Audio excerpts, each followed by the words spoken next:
کہ قائد اعظم اور آج کے لیڈران میں فرق کیا ہے. جس بیک گراؤنڈ سے میں بلانگ کرتا ہوں وہ بیک گراؤنڈ جو ہے ٹیم جبین اسلام کا وہ نان پولیٹیکل ہے. میں اسپیسیفکلی بات نہیں کر سکتا, میں جنرل پیرائے میں بات کروں گا عمومی انداز میں. قائد اعظم جب 1940 میں 1940 میں قرارداد پاکستان جب پاس ہوئی ہے, منظور ہوئی ہے, تو وہ جو مشہور زمانہ جو آپ نے خطاب کیا ہے مینار پاکستان ادھر لاہور میں, آپ کا وہ خطاب انگلش میں تھا. فرماتے ہیں کہ it is quite clear now, ہم مسلمانوں کو ہمیشہ سے مائنورٹی سمجھا گیا اس خطے. Muslims are separate nation by any definition of a nation. لوگوں نے دیکھا, پڑھے لکھے جو جرنلسٹ تھے, کہ یہاں تو بالکل لوگ جو ہیں وہ گاؤں دیہاتوں سے بھی آئے ہوئے ہیں. قائد اعظم جو لیڈر ہے ان کا وہ پیور انگلش میں, کلاسک انگلش میں گفتگو کر رہا ہے. تو وہ یہ کہا کرتے تھے کہ جی ہمیں یہ تو سمجھ نہیں آ رہی کہ یہ بندہ کیا کہہ رہا ہے, مگر ہمیں اتنا یقین ہے کہ جو کہہ رہا ہے سچ کہہ رہا ہے. پاکستان کی جو ایک رومانٹک ہسٹری ہے, یہ اس کا ایک رومانس ہے, یہ جو جنگیں ہیں, چونکہ مجاہد کا رومانس جنگوں میں ہی ہوتا ہے. تو حضور نبی اکرم صلی اللہ علیہ وسلم نے بھی جب پردہ فرمایا تو آپ کی حجرہ مبارک میں تلواریں ہی تھیں, اور اس لیے حضور علیہ السلام نے فرمایا کہ جو تلوار ہے وہ مومن کی زینت ہے. تو 1948 میں 49 میں جب اسرائیل کا قیام آتا ہے تو اس کا جو فرسٹ پرائم منسٹر ہے ڈیوڈ بن گوریان,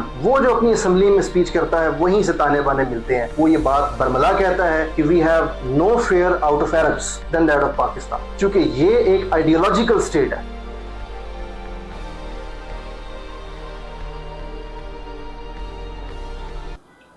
بسم اللہ الرحمن الرحیم. الیاس احمد رانا آپ کی خدمت میں حاضر ہوں. آپ سب پر سلامتی ہو. آج ہم بات کریں گے ایک ایسے اسکالر کے ساتھ, ایک ایسے مقرر کے ساتھ, ایک ایسے خوبصورت بولنے والے, خوبصورت لفظوں کو موتیوں کی طرح پرونے والے شخص کے ساتھ, جو ہماری یوتھ کو بتائے گا, جو ہمارے بچوں کو بتائے گا, جو 1947 پہ گزری یا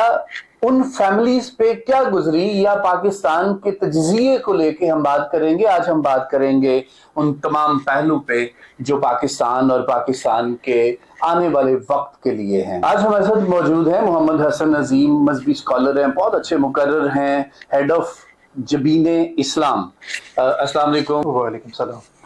محمد حسن عظیم صاحب, بہت سارے سوالات آپ سے کرنے ہیں, اور جس میں ایک اولین میرا سوال ہے, آج ہم پاکستان کا ایک تاریخی سکیچ اپنے ویورز کے سامنے رکھیں گے, جس میں ماضی بھی ہوگا, حال بھی ہوگا, اور مستقبل بھی. اسی تناظر میں سب سے پہلے آپ قیام پاکستان کو مختصر انداز میں بیان کریے. بسم اللہ الرحمن الرحیم. اللہم صلی علی سیدنا مولانا محمد وعلی آلہ وصحبہ وبارک وسلم. محترم الیاس احمد رانا صاحب, سب سے پہلے تو میں آپ کا بےحد مشکور ہوں کہ آپ نے اپنے نہایت بزی اسکیجول میں سے جو یہ آپ ایکٹیویٹیز کرتے ہیں, اس کا پبلک پر ایک بہت ہی پازیٹیو امپیکٹ ہے. جی. چونکہ انسان بزنس تو جو ہے یا مٹیریلسٹک جو ایکٹیویٹیز ہیں وہ تو پرفارم کر ہی لیتا ہے, لیکن اس کے ساتھ ساتھ معاشرے کی اصلاح کے لیے جو انسان کا کردار ہے اس کو نبھانا اس دور میں میں سمجھتا ہوں یہ نہایت ہی قابل تحسین ہے, خراج تحسین ہے. اور میں دل سے بہت خوش ہوں زینت لیبارٹریز کی اس کاوش پر. اللہ تعالیٰ آپ کو جو ہے دن دگنی اور رات چگنی کامیابیاں نصیب فرمائے, عطا فرمائے. سب سے پہلے محترم میں چاہوں گا کہ جو ہمارے ویورز ہیں, چونکہ آپ نے جب دین کی بات کی اور اسکالر کی بات کی, تو شاید دے مائٹ بی کنفیوزڈ کہ ایک اسکالر بنا اس کا کیا لنک ہے کہ وہ پاکستان کی ہسٹری پر بات کرے. تو سب سے پہلے تو ہمیں یہ پوائنٹ اسٹیبلش کرنا ہے کہ کیا دین اسلام میں حب الوطنی اور پیٹریوٹزم کی کوئی ایگزسٹنس بھی ہے, کیا وطن سے محبت اس کا دین اسلام میں کوئی وجود بھی ہے, اس کی کوئی حیثیت بھی ہے. تو ہم قرآن مجید کی ابتدائی پر غور کر لیتے ہیں. سورۃ البقرہ اس کی ورس نمبر 126 میں خالق کائنات ارشاد فرماتا ہے کہ میرے ابراہیم علیہ السلام نے جب میرا گھر بیت اللہ اس کی دوبارہ سے بنیادیں اٹھائیں, اس کی اثر نو تعمیر کی, تو پھر آپ نے جو دعا مانگی اس دعا میں حب الوطنی بھی مانگی, حب الوطنی کا بھی اظہار کیا, اپنے وطن سے محبت کا اظہار کیا. تو اللہ تعالیٰ دعائے ابراہیمی کو نقل فرماتا ہے اور قیامت تک آنے والے انسانوں کے لیے رہنمائی اور ہدایت عطا فرماتا ہے کہ دیکھو میرے برگزیدہ پیغمبر کس طرح میرا گھر تعمیر کر کے بھی وطن سے محبت کو نہیں چھوڑ رہے ہیں, اور تم اپنی زندگیوں میں الجھ کر اپنے وطن سے محبت کو چھوڑے بیٹھے ہو. تو اللہ تعالیٰ ارشاد فرماتا ہے اعوذ باللہ من الشیطان الرجیم بسم اللہ الرحمن الرحیم, آیہ کریمہ نمبر 126 میں, وَإِذْ قَالَ إِبْرَاهِيمُ, اور جب میرے ابراہیم علیہ السلام نے مجھے پکارا اور دعا مانگی, اور دعا کیا مانگی, رَبِّ اجْعَلْ هَٰذَا بَلَدًا آمِنًا وَارْزُقْ أَهْلَهُ مِنَ الثَّمَرَاتِ, کہ اے بار الہ یہ جو میرا مسکن ہے, یہ جو میرا شہر ہے, میرا گھر ہے, میرا در ہے اور میرا ملک ہے, میرا وطن ہے, بلدن عربی میں بلد کا لفظ آ جاتا ہے، اس کو شہر بھی کہتے ہیں، قریہ بھی کہتے ہیں، نگر بھی کہہ سکتے ہیں، اس کو ملک بھی کہہ سکتے ہیں. تو اس کے لیے دعا مانگی کہ بار الہ اس کو جو میں نے تیرا گھر تعمیر کیا ہے اس کے صلے میں ایک دعا یہ بھی ہے کہ میرے اس مسکن کو، میرے اس وطن کو باعث امن والا جو اس کا گہوارہ بنا دے، امن کا گہوارہ بنا دے. ورزق اہلہ، اور صرف میرے وطن ہی کے لیے نہیں بلکہ اس میں رہنے والے شہریوں کے لیے بھی میں تجھ سے دعا مانگتا ہوں کہ ان کو رزق حلال نصیب فرما، من الثمرات، اپنی جناب سے خصوصی پھلوں کے ذریعے میرے ہم وطنوں کو بھی رزق حلال نصیب فرما. سو بیت اللہ کی تعمیر کے بعد صلہ کے طور پر جو دعائے ابراہیمی ہے جو حضرت ابراہیم علیہ السلام نے اللہ رب العزت سے مانگا ہے، اس میں حضرت ابراہیم علیہ السلام نے اپنے وطن اور ہم وطنوں کے لیے بھی دعا کی. سو یہ پہلا نقطہ اسٹیبلش ہو جاتا ہے کہ دین اسلام ہمیں وطن سے محبت کی ترغیب دیتا ہے. حب الوطنی دین اسلام کی تعلیمات میں ایگزیکٹلی فال کرتی. اب یہاں سے گفتگو کو آگے بڑھاتے ہیں اور اسپیسیفکلی ہم پاکستان کے قیام کے پیرائے میں چلے جاتے ہیں کہ پاکستان جو قائم ہوا ہے وہ کس طرح دیگر ملکوں کے قیام اور ان کی تشکیل سے مختلف کیسے ہے اس کا قیام، اس کی اسٹیبلشمنٹ. تو دیکھیے قائد اعظم محمد علی جناح کی جب ہم پرٹیکولرلی لائف پر غور کرتے ہیں، ان کی بایوگرافی دیکھتے ہیں، تو 1929 میں جب انہوں نے 14 نکات پیش کیے تو 14 نکات پیش وہ کر رہے ہیں کہ مسلمان اور ہندو کیسے اکٹھے رہ سکتے ہیں اور کیسے ہم یونائٹڈ انڈیا کو ہی مزید آگے لے کر چل سکتے ہیں. لیکن آپ کی جو تجاویز ہیں ان کو کانگریس مسترد کر دیتی ہے. اب ڈسہارٹ ہوتے ہیں کہ اتنی پیچھے سٹرگل ہے مسلم لیگ کی، کانگریس کی، قائد اعظم کی اپن't جو پولیٹیکل سٹرگل ہے، اس سے ڈسہارٹ ہو کر آپ پھر سب کانٹیننٹ کو الوداع کر دیتے ہیں اور آپ جا کر مائگریٹ ہو جاتے ہیں، شفٹ ہو جاتے ہیں یو کے میں، برٹن میں. اور پھر 1929 سے لے کر 1935 تک قائد اعظم جو ہے وہ سب کانٹیننٹ کی پالیٹکس سے اور یہاں کے حالات و واقعات سے خود کو دور رکھتے ہیں، چونکہ دل شکستہ ہوتے ہیں، دل ٹوٹا ہوا ہوتا ہے کہ میں نے اس قوم کے لیے، یہاں کے لوگوں کے لیے اتنا کچھ کیا مگر مجھے ریوارڈ میں مجھے کچھ صلہ نہیں ملا اور مجھے کوئی آؤٹ کم جو ہے وہ نظر نہیں آ رہی.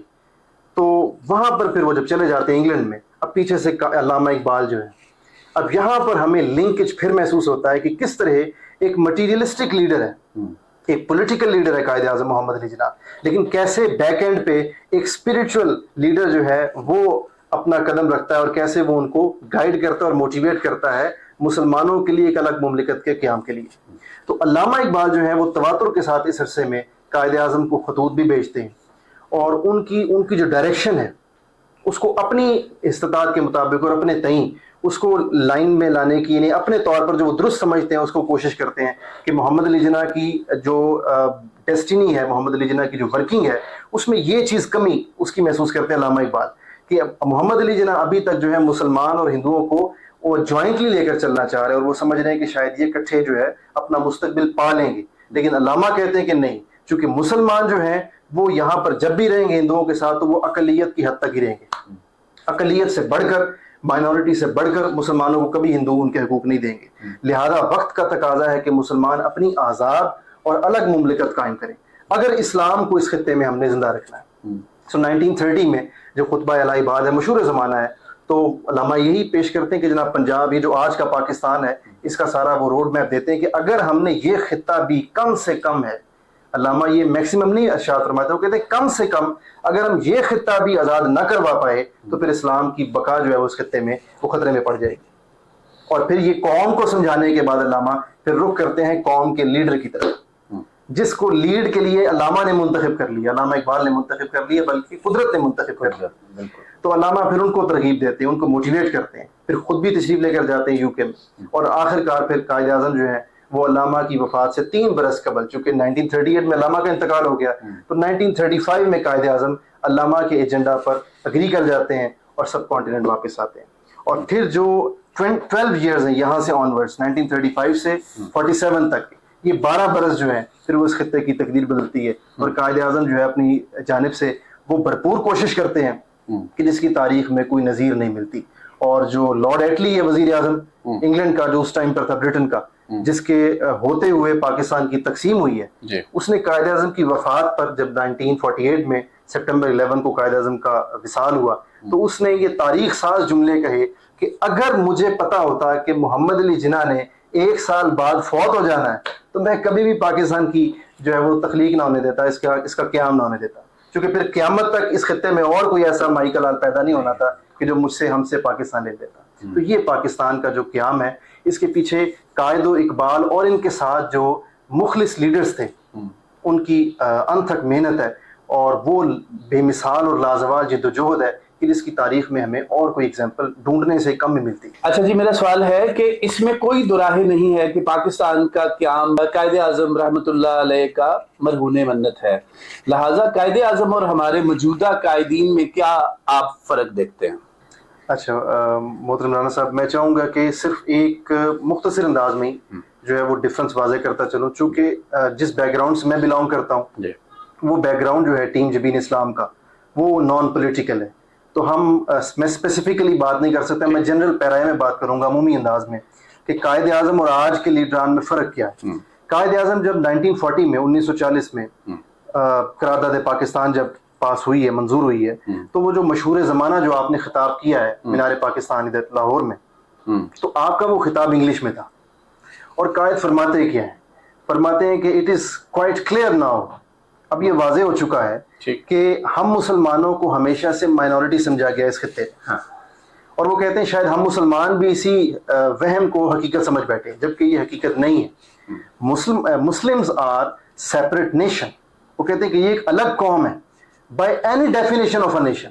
کہ قوم کی کوئی بھی تعریف کر لی جائے اس تعریف کی روح پر مسلمان فٹ بیٹھتے ہیں، مسلمان ایک الگ قوم ہے۔ تو آپ انگلش میں ساری بات جو ہے وہ اشاعت فرماتے ہیں۔ اب یہ واقعہ جو ہے یہ کئی مورخین نے لکھا ہے کہ وہاں پر کئی بزرگوں سے جو کہ بالکل ان پڑھ لگ رہے تھے، وہ پنڈ کے دیہاتی بیک گراؤنڈ سے لگ رہے تھے، لوگوں نے دیکھا، پڑھے لکھے جو جرنلسٹ تھے، کہ یہاں تو بالکل لوگ جو ہیں وہ گاؤں دیہاتوں سے بھی آئے ہوئے ہیں، اور قائد اعظم جو لیڈر ہے ان کا وہ پیور انگلش میں، کلاسک انگلش میں گفتگو کر رہا ہے، اور ان لوگوں کو اردو بھی ٹھیک سے نہیں آتی، یہ کیسے یہاں بیٹھے ہوئے سن کیسے رہے ہیں؟ تو کئی ایسے واقعات جو مورخین ہسٹورینز نے لکھے ہیں، جنرل وے میں بتا رہا ہوں، تو وہ یہ کہا کرتے تھے کہ جی ہمیں یہ تو سمجھ نہیں آ رہی کہ یہ بندہ کیا کہہ رہا ہے، ہمیں اس کی باتوں کی سمجھ تو نہیں آ رہی، مگر ہمیں اتنا یقین ہے کہ جو کہہ رہا ہے سچ کہہ رہا ہے، ہمیں اتنا یقین ہے کہ جس طرف ہمیں یہ لے کر جائے گا وہ وہی ٹھیک راہ ہوگی اور وہی ٹھیک منزل ہوگی، اسی منزل میں مسلمانوں کا امن پوشیدہ ہے اور اسی منزل میں اسلام کی بقا پوشیدہ ہے۔ تو کتنا ٹرسٹ تھا اس وقت کے لوگوں کا، بس وہی ٹرسٹ ڈیفیسٹ ہے آج کے عوام کا اپنے لیڈران پر۔ اچھا عظیم صاحب، 1965 اور 71 کی جنگوں میں ہمیں کتنے زخم لگے اور ہم نے اپنے دشمن کو کتنے زخم لگائے، پوری تفصیل سے بتائیے گا، بڑا اہم سوال ہے۔ یہ بھی پاکستان کی جو ایک رومانٹک ہسٹری ہے، اس کو میں رومانٹک ہسٹری کہوں گا، یہ اس کا ایک رومانس ہے، یہ جو جنگیں ہیں، چونکہ مجاہد کا رومانس جنگوں میں ہی ہوتا ہے۔ تو حضور نبی اکرم صلی اللہ علیہ وآلہ وسلم نے بھی جب پردہ فرمایا تو آپ کی حجرہ مبارک میں تلواریں ہی تھیں، اور کوئی دنیاوی سجات نہیں تھے، تلواریں تھیں، اور اس لیے حضور علیہ السلام نے فرمایا کہ جو تلوار ہے وہ مومن کی زینت ہے،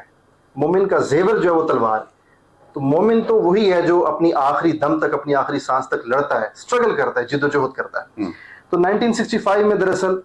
جو بیس تھی وہ یہ تھی کہ ہم کشمیر جو رہ گیا تھا، جو آج تک ابھی تک آزاد نہیں ہم کروا سکے، مقبوضہ کشمیر،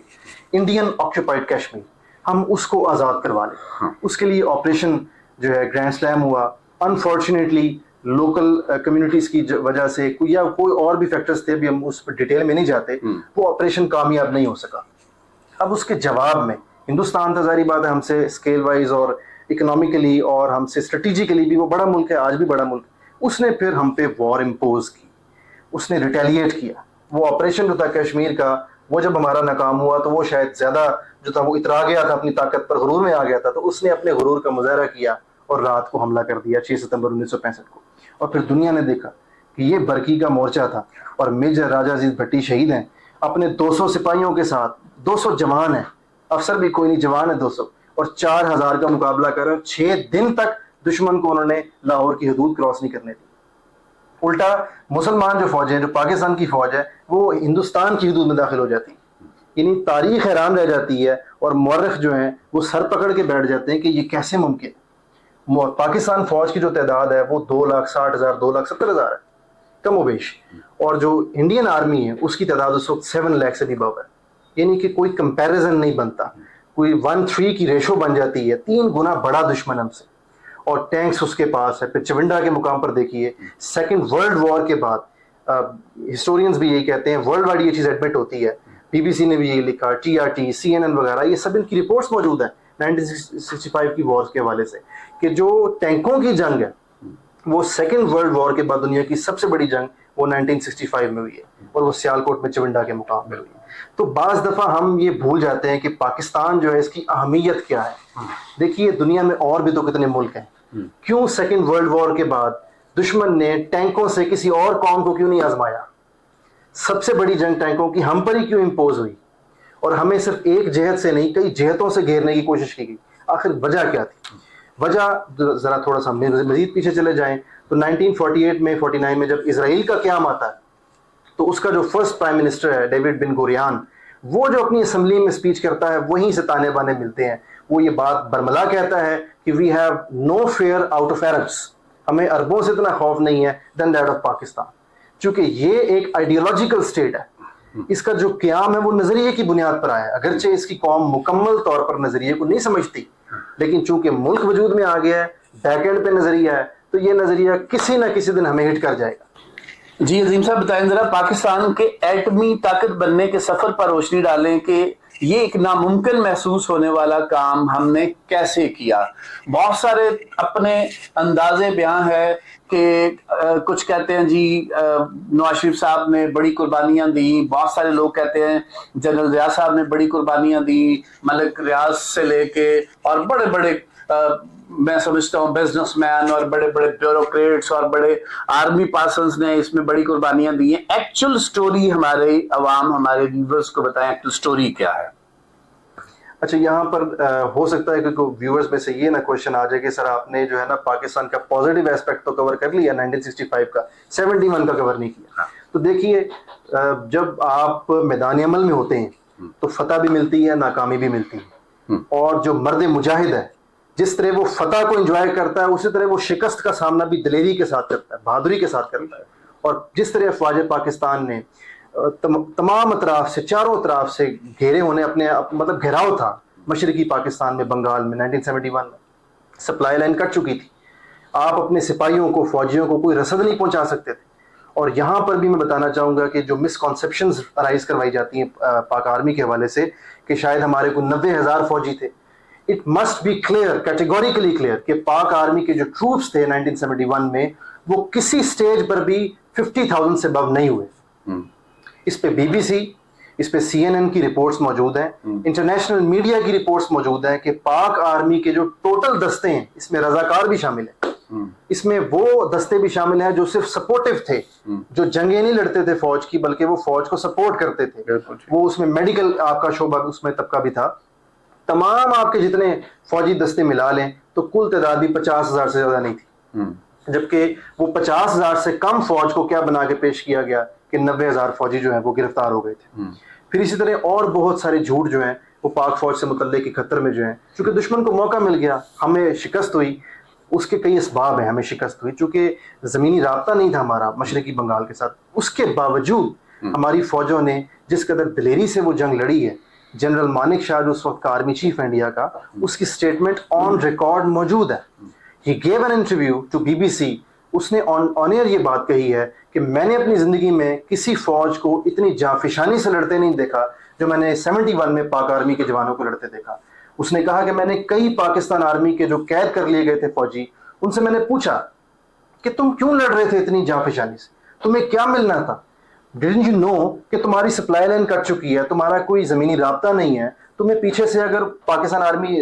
ریفیوز کر دے تو تمہیں بچانے والا کوئی نہیں ہے, تمہاری زندگیاں یا گل سڑ جائیں گی, پھر بھی تم لڑ رہے تھے. تمہاری آنکھوں میں ہم نے خوف نہیں دیکھا, تمہیں پیچھے سے بھی گھیر لیا گیا, تمہیں آگے سے بھی گھیر لیے گئے, چاروں شانے تمہارے چت کر دیے گئے ہیں, مگر تم سرنڈر نہیں کرتے تھے انٹل اور انلیس کہ جب ہائی کمانڈ سے تمہیں سرنڈر کرنے کہا گیا, تم تو لڑ رہے تھے. تو وہ چیز جو تھی, وہ جذبہ اور وہ جو ایمانی ولولہ تھا, وہ Indian army chief general Manekshaw خود اس کا آئی وٹنس ہے, اور BBC پر اللہ کی شان ہے کہ اس کا یہ انٹرویو موجود ہے. بالکل ٹھیک. تو یہ 1971 میں اگرچہ ہمیں شکست ہوئی لیکن اس کی بھی بڑی رومانٹک داستانیں موجود ہیں. سپاہی مقبول حسین کو, بس میں آپ کا چونکہ وقت کافی قیمتی ہے میں اس کو سم اپ کروں گا. سپاہی مقبول حسین جنہیں پہ 2007 میں غالباً جو ہے وہ رہا کروایا گیا, وہ 71 میں ہی قید ہوئے تھے, سپاہی مقبول حسین. اور ان سے صرف اتنی ڈیمانڈ کی گئی تھی کہ بھائی آپ پاکستان مرد آباد کا نعرہ لگا دیں, تاکہ اس کو ہم ریکارڈ کر کے دنیا کو دکھائیں کہ یہ ہیں پاکستان آرمی کے فوجی کہ شکست ہونے کے بعد ان کے کیسے مرائل ڈاؤن ہو چکے, حوصلے پست ہو چکے. اس سپاہی مقبول حسین نے, وہ کوئی آفیسر نہیں تھا آرمی کا, اس نے پاکستان مرد آباد کا نعرہ نہیں لگایا. انہوں نے اس کے سارے ناخن جو ہیں وہ کھینچ لیے, اس کی زبان تک کاٹ دی. جب وہ پاکستان آئے تو بول نہیں پا رہے تھے, اور انہوں نے پہلی خواہش کا یہ اظہار کیا, حالانکہ ان کا گھر جو تھا وہ یہاں پنجاب والی سائڈ پر تھا, مگر انہوں نے خواہش کا اظہار کیا کہ مجھے لے کے جایا جائے کے پی کے, چونکہ میری یونٹ وہاں پر تھی جب میں جنگ لڑنے گیا تھا ادھر کے پی کے, ادھر بنگال میں. انہوں نے جا کر وہاں پر اپنی اٹینڈنس کروائی کہ میں واپس آ گیا ہوں, میں سپاہی مقبول حسین 71 میں گیا تھا, آیا ہوں. زبان نہیں ہے, ناخن جو ہے وہ سارے ترشے ان کے جو ہے وہ کھینچے ہوئے ہیں, یعنی کہ ظلم و بربریت کی انتہا تھی.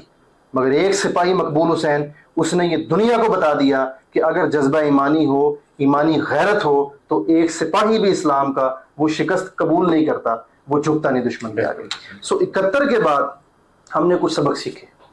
ہماری لیڈرشپ نے, پولیٹیکل لیڈرشپ نے بھی اور ملٹری لیڈرشپ نے. انہوں نے یہ سبق سیکھا کہ اب انڈیا سے ہمیں یہ جو زخم ملا ہے, گہرا گھاؤں میں لگا ہے, اس کی تلافی ایک ہی صورت میں ممکن ہے کہ دنیا جس طرف جا چکی ہے نیوکلیئر ٹیکنالوجی کی طرف, اب ہمیں اس طرف جانا ہوگا. تو یہ ایک پرنسپل ڈیسیژن لے لیا گیا.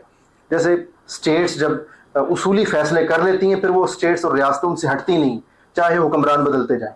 تو آج بھی ہماری ریاست جو ہے وہ اصولی فیصلے لے رہی ہے, اس پر آگے چل کر انشاءاللہ اس بات آئے گی. تو اس وقت یہ اصولی فیصلہ لے لیا گیا کہ اب ہم نے پاکستان کو ایٹمی طاقت بنانا ہے, چاہے ہم گھاس کھا لیں, لیکن ہم نے پاکستان کو ایٹمی ریاست بنانا ہے. اس وقت کے وزیر اعظم نے یہ بیان دیا. پھر بعد ازاں جنرل ضیاء الحق کا ٹائم آیا. اب ایسے میں دیکھیے ایک اور جو میں نے پیچھے لفظ بولا رومانٹک ہسٹری پاکستان کی, ہو سکتا ہے کسی کو اعتراض ہو, لیکن یہ واقعتاً رومانٹک ہسٹری ہی ہے.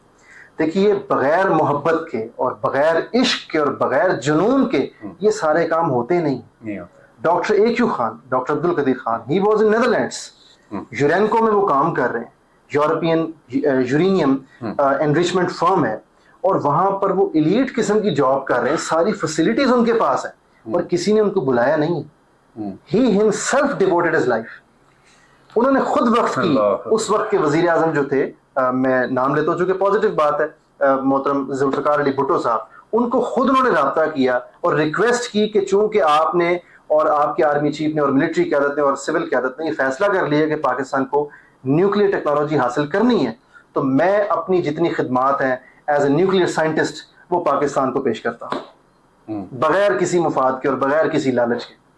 تو ڈاکٹر اے کیو خان جیسے لوگ باہر بیٹھے ہوئے تھے. آج ہمارے نوجوان چاہتے ہیں کہ کسی نہ کسی طریقے سے ہمارا ویزا لگ جائے, چاہے وہ گریس کا لگ جائے, چاہے وہ کسی بھی ملک کا لگ جائے, یورپ کے کسی ہلکے سے ہلکے ملک کا کیوں نہ لگ جائے. اور ڈاکٹر اے کیو خان 1979 میں وہ نیدرلینڈس کو چھوڑ کر پاکستان آتے ہیں, اور صرف چھوڑ کر نہیں آتے, وہ حتی الامکان کوشش کرتے ہیں کہ جو کچھ انہوں نے وہاں پر سیکھا ہے وہ اس کو یہاں پر آ کر امپلیمنٹ کریں اور پاکستان کو سرو کریں. اور پھر دنیا دیکھتی ہے کہ ہندوستان کے جو ایٹمی دھماکے ہوتے ہیں ان کے جواب میں پاکستان دھماکے کرتا ہے. ہندوستان جب دھماکے کرتا ہے, پاکستان یو ایس اے سے اور انٹرنیشنل کمیونٹی سے یہ ریکویسٹ کرتا ہے کہ آپ ہم پر تو پابندیاں لگاتے ہیں, ہم پر سینکشنز لگاتے ہیں, تو وائی ناٹ آن انڈیا. اب ہندوستان آپ کو نظر نہیں آتا, اس پر سینکشنز نہیں لگاتے. تو ہینری کیسنجر کا یہ ہسٹورک جملہ, تاریخی جملہ, یہ آن ریکارڈ ہے. اس نے پاکستان کے جو اس وقت کے صدر تھے جنرل ضیاء الحق کو, اس نے کہا کہ لیو ود اٹ, اب اسی کے ساتھ جیو, یہی حقیقت ہے, یہی ہمارا ورلڈ آرڈر ہے, یہی ہمارا رول آف لا یہی ہے کہ طاقت جس کی لاٹھی اس کی بھینس ہے. تو انہوں نے آپ کو بتا دیا تھا کہ ہندوستان کو تو ہم نے چودھری بنا دیا اس خطے کا, اب جو کر سکتے ہو کر لو. اب پاکستان کی خوش قسمتی یہ, اللہ دیکھیں جب نوازتا ہے نا جب, تو پھر وہ لاکھ دشمن ہو آپ کے, اللہ نے آپ کو جو عطا فرمانا ہے وہ اس نے عطا فرما دینا ہے, دنیا ساری مل کر بھی آپ سے وہ چھین نہیں سکتی. اسی طرح یہ انفرادی حیثیت میں بھی یہ کلیہ لاگو ہوتا ہے, اور ریاستوں پر بھی یہ کلیہ لاگو ہوتا ہے. پاکستان کی ریاست چونکہ فیصلہ کر چکی تھی کہ ہم اس سفر سے پیچھے نہیں ہٹیں گے, تو اللہ پاک نے کیسی آپ کی مدد کی, اس میں انٹری ہوگی سوویت یونین کی. اس نے کہا کہ میں سپر پاور میں نے بننا ہے, مجھے گرم پانی چاہیے, تو اس نے افغانستان اور پاکستان پر نظریں جمائیں, اور گرم پانی اور پھر پوری دنیا کی ورلڈ ٹریڈ کو کیپچر کرنے کے لیے وہ ان ہو گیا. اور یہ وہ ٹرننگ پوائنٹ تھا جو پاکستان کو نیوکلیئر, پاکستان جو پاور بن گیا, اس کے پیچھے اگر امریکہ زیادہ نہیں پڑا, اس نے مختلف سینکشنز تو ہم پر لگائیں, وہ ڈیٹیل ہے ساری, ہم اس پر نہیں جاتے. اس نے ہمیں کوئی ایزی ٹائم نہیں دیا, ٹف ٹائم نہیں دیا, لیکن پھر بھی یو ایس کامیاب نہیں ہو سکا. اس کی وجہ کیا تھی کہ یو ایس کی اٹینشن ڈائیورٹ ہو چکی تھی. امریکہ کی, برٹن کی, اس وقت کی جو سپر پاورز تھی اور اسرائیل کی, ان کی توجہ ڈائیورٹ ہو چکی تھی سوویت یونین کی طرف. ان کا پہلا ایجنڈا تھا کہ ہم نے سوویت یونین کو سپر پاور نہیں بننے دینا, اور مڈل ایسٹ میں اور اس خطے میں ہم نے اس کو نہیں آنے دینا, بحیر عرب تک ہم نے نہیں اس کو پہنچنے دینا. اب ساری توانائی ادھر لگ گئی. مین وائل پاکستانیز جو ہیں پھر وہ ضیاء الحق کا جو مشہور جملہ ہے کہ Pakistanis are very intelligent people, پھر پاکستانیوں نے پھر اپنی ذہانت کا مظاہرہ کیا. انہوں نے یو ایس اے کا اتحادی بھی خود کو ظاہر کیا کہ ہم آپ کے اتحادی، اور اتحادی ہونے کا ثبوت بھی دیا. انہوں نے یو ایس کی پوری مدد بھی کی، افغانستان سے انخلا کروایا سوویت یونین کا، لیکن بیک اینڈ پر انہوں نے اپنے کور نیشنل اور اسٹریٹجک انٹرسٹ کو نہیں چھوڑا. پاکستان کی قیادتوں نے اس